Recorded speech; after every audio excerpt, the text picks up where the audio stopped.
Episode की starting में Arthur गैमलॉट के अंडे में होता है उस तलवार को पाने के लिए, और आर्थर कहता है कि मैं काफी देर से चल रहा हूँ, मैं कास्टल तक क्यों नहीं पहुंच पा रहा, और अपनी बिल्ली से कहता है कि क्या ये इल्यूजन है, और उसकी बिल्ली का नाम ना कैथ होता है। कैथ कहती है कि मुझे भूख लगी है। तभी एक टीमन अटैक कर देता है, आर्थर उससे बचता है। इल्यूजन को बनाने वाली पैरोनिया थी, और पैरोनिया कहती कि तुम्हें वो तलवार कभी नहीं मिलने वाली। सीन चेंज होता है। किंग कहते कि कैप्टन और पान जल्दी लौटना। मर्लिन गॉथर को ठीक कर रही थी, और मर्लिन कहती कि मैं तुम्हें और ज्यादा बेहतर बनाना चाहती थी, लेकिन तुम पहले से ही बहुत ज्यादा बेहतर बने हुए हो। और गॉथर कहता है कि मैं तुम्हें एक बात कहना चाहती हूँ, मैं बहुत ज्यादा हैरान हूँ कि एक छोटी बच्ची इतनी ज्यादा जल्दी समझती है। पता नहीं ये छोटी बच्ची कब बड़ी होगी। ये सारी बातें ना असली वाले गॉथर ने तुमसे कही थी। और मर्लिन कहती कि तुम्हें जो भी कहना हो कहो, पर मैं कोई गारंटी नहीं दे सकती। और गॉथर उसे कुछ बातें कहता है, लेकिन हमें सुनाई नहीं देती। और मर्लिन कहती कि तुम सच कह रहे हो, क्या तुम यही चाहते हो? और तुमने कहा था कि होली वॉर को खत्म करने वाला गॉथर था, जो 10 कमांडमेंट का मेंबर था। दूसरी तरफ हॉक और एस्कनोर एक साथ होते हैं, और एस्कनोर कहते हैं कि एलिजाबेथ और मेलिडस एक दूसरे के लिए खुशी चाहते हैं। मैं बहुत ज्यादा जलन कर रहा हूँ। वैसे हॉक, क्या तुम मुझे बता सकते हो मर्लिन मेरे बारे में क्या सोचती होगी?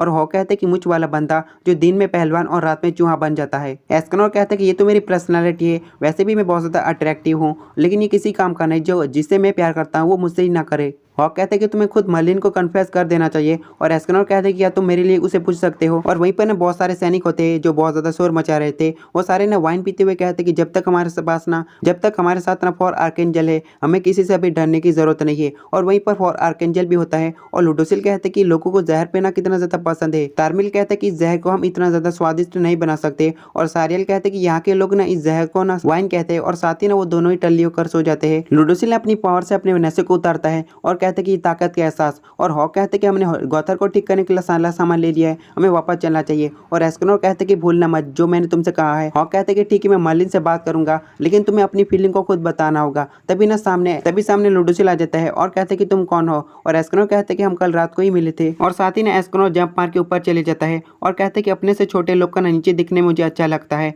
और लुडोसिल कहते कि तुम तो वही हो, दुबले पतले इंसान। एस्कनोर कहते कि मैं दोबारा से अपना इंट्रोडक्शन देता हूँ, मैं 7 डेडली सिंस का लायन सिन एस्कनोर हूँ। लुडोसिल कहता है कि तुमने अपनी पावर को कैसे छुपाया? एस्कनोर कहता है कि मेरी पावर ना दिन में निकलती है। और लुडोसिल कहता है कि तुम्हारी पावर ना दिन में बढ़ना शुरू हो जाती है और दोपहर के वक्त पीक पे होती है। इस कर्जेट पावर के बारे में गॉडेस क्लैन को भी पता है। लुडोसिल कहता है कि तुम्हारी हिम्मत कैसे हुई ये पावर को चुराने की, और साथ ही अटैक कर देती है। एस्कनोर उसके सारे अटैक को डॉज करता है, ऊपर जाता है और कहता है कि तुम ये क्या कर रही हो, हम तो साथी है ना। और लुडोसिल कहते हैं कि मेरे सवाल का जवाब दो। और एस्कनोर कहते हैं कि तुम्हारे सवाल का जवाब मुझे पता नहीं, तुम्हें क्या बोल रही है, मुझे कुछ भी पता नहीं चल रहा। और हॉक कहते हैं कि 4 पंखों वाले सुअर, तुम ये क्या कर रहे हो? दोबारा से लुडोसिल अटैक कर देता है। एस्कनोर कहते हैं कि भले ये प्रिंसेस की बॉडी हो, पर मुझे तुम्हें पकड़ना होगा। लेकिन लुडोसिल हाथ में नहीं आता और कहते हैं कि तुम्हें लगता है कि तुम्हें ना मेरे हर हमले के बारे में पता है, तुम्हारे पास जो पावर है ना वो ग्रेस है, सुप्रीम गॉड ने ना फॉर आर्केंजल को दिए थे। ये बिल्कुल ना 10 कमांडमेंट के जैसा है। मेरा ग्रेस है फ्लैश, सारियल का ग्रेस है टॉर्नेडो, और तारमिल का ग्रेस है ओशन, और चौथे मेंबर की ग्रेस थी सनशाइन। वो मेरा छोटा भाई था, उसका नाम ना माइल था। सूरज निकलते ही उसकी पावर बढ़ना शुरू हो जाती है और दोपहर के वक्त बहुत ज्यादा होती है।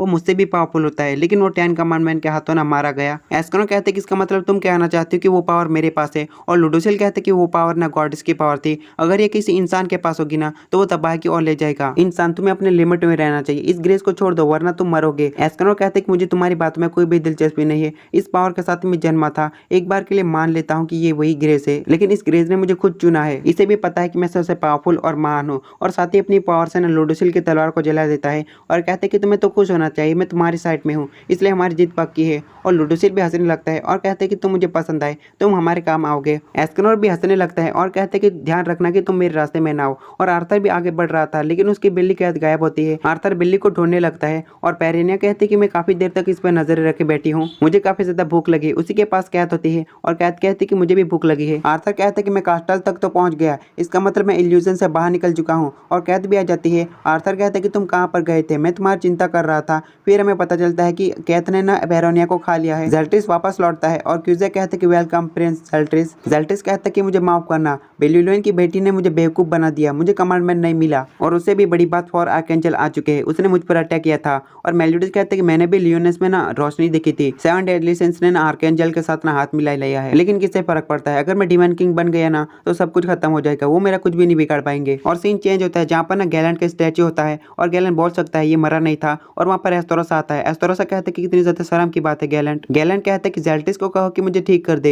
एस्तोरोसा कहता है कि इसमें काफी ज्यादा दिक्कत लगेगी और साथ ही एक जोरदार पंच मारता है और गैलेंट के टुकड़े टुकड़े कर देता है और कहते हैं कि कमांडमैन मेरे पास आ जाओ, और उसका कमांडमैन निकल कर ना उसके पास आ जाता है और एस्तोरोसा कहते हैं कि ये तो कितना ज्यादा आसान था। दोबारा सीन चेंज होता है। आर्थर ना छुपते छुपाते कास्टल के अंदर घुस जाता है। तभी ना पीछे से जेल्टिस आ जाता है और कहते हैं कि तुम कौन हो, तुम क्या यहाँ पर खजाना चुराने के लिए आए हो, जवाब दो मुझे। आर्थर सोचे लगता है कि ये वही है 10 कमांडमेंट का जेल्टिस, और पीछे से ना क्यूज़ेक आ जाता है और कहते हैं कि जवाब दो, प्रिंस जेल्टिस तुमसे कुछ पूछ रहे हैं। आर्थर कहता है कि मैं इस किंगडम का ना किंग हूँ, आर्थर पेंड्रैगन। जेल्टिस कहते हैं कि इसका मतलब मर्लिन तुम्हारी बात कर रही थी, तुम यहाँ पर क्यों आए हो, कारण बताओ, क्या तुम उस अजीब सी तलवार के लिए यहाँ पर आए हो। तभी ना कहता हवा में उड़ने लगती है और वहाँ के आर्मर को कंट्रोल करके कहती है कि मैं इसे संभालता हूँ, जल्दी से उस तलवार को ढूंढो। और आर्थर कहता है कि मैं जल्दी लौटूंगा और दरवाजा खोल के उस तलवार के पास पहुंचता है और कहते हैं कि तलवार तो बिल्कुल ठीक है, लेकिन तभी पीछे से ब्लास्ट होता है। क्यूज़ेक ने ना कैद को पकड़ा होता है। पीछे से मेलियोडस आता है और कहता है कि मैं इस लड़के को जानता हूँ, आर्थर तुम यहाँ पर क्यों आए हो, तुम्हारे पास वक्त है, भाग जाओ। और आर्थर कहते हैं कि आपने क्यों, आप डिमन के साथ मिल चुके हैं और आपके पावर और रूप दोनों ही बदल चुका है। मेलियोडस कहते हैं कि अब मेरा ना 7 डेडली सिंस से कोई भी लेना देना नहीं है।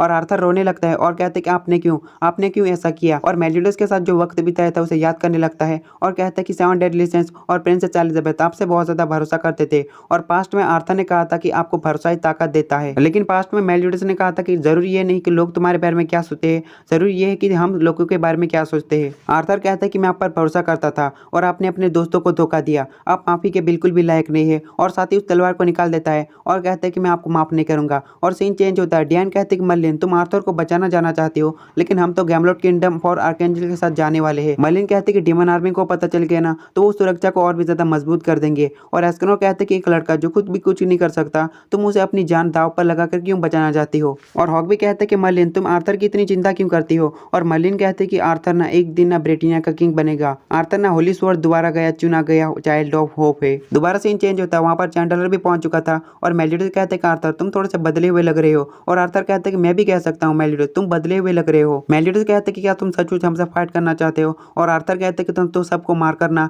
मैं अपने किंगडम को वापस लूंगा। और तभी ना चैंडलर अटैक कर देता है। वहां पर बहुत ज्यादा धुआं हो जाता है। जब धुआं हटता है ना चैंडलर का गला कटा हुआ होता है और जेल्टिस कहता है कि स्वॉर्ड टेक्निक को मैंने कहीं पर देखा है। आर्थर अपनी खतरनाक स्पीड दिखाता है और अटैक करता है और अपनी बिल्ली को वापस ले लेता है। और क्यूसेक कहते हैं कि तुम स्किल को इस्तेमाल कैसे कर सकते हो, लेकिन दोबारा आर्थर अटैक करता है और क्यूसेक की बॉडी से ना ब्लड निकलना शुरू हो जाता है। जेल्टिस भी आर्थर पे अटैक करता है, लेकिन आर्थर ना बिना देखे उसके सारे अटैक को रोकता है। जेल्टिस कहते हैं कि ये तो वही स्किल है जो एक अंधा स्वॉर्डमैन इस्तेमाल करता था। आर्थर ना दोबारा जेल्टिस पे अटैक करता है और जेल्टिस बहुत ज्यादा दूर पहुंच जाता है। मेलियोडस कहते हैं कि चैंडलर और क्यूसेक को हराने के लिए तुमने जो स्वॉर्ड टेक्निक को यूज किया था वो बिल्कुल उसी तरह थी जो एक स्वॉर्डमैन यूज करता था, उसका नाम कार्फेन था। जेल्टिस कहते हैं कि इसका मतलब तुम्हारी सच्चाई सामने आ गई। और आर्थर कहते हैं कि मर्लिन मुझसे कहा करती थी कि मुझे इस तलवार को लापरवाही से उठानी नहीं है जब तक कि बहुत ज्यादा खतरा ना आ जाए, लेकिन मुझे नहीं पता था कि ये खतरा मेलियोडस है। और दूसरी तरफ ना मर्लिन बताती है कि प्राचीन समय में ना एक इंसान को होली स्वॉर्ड दी गई थी, वो बहुत ज्यादा पावरफुल हो गया था और उसने ना मरते वक्त अपनी सोल और खून से ना उस तलवार को साफ किया। और उस तलवार का अगला मालिक भी एक इंसान था,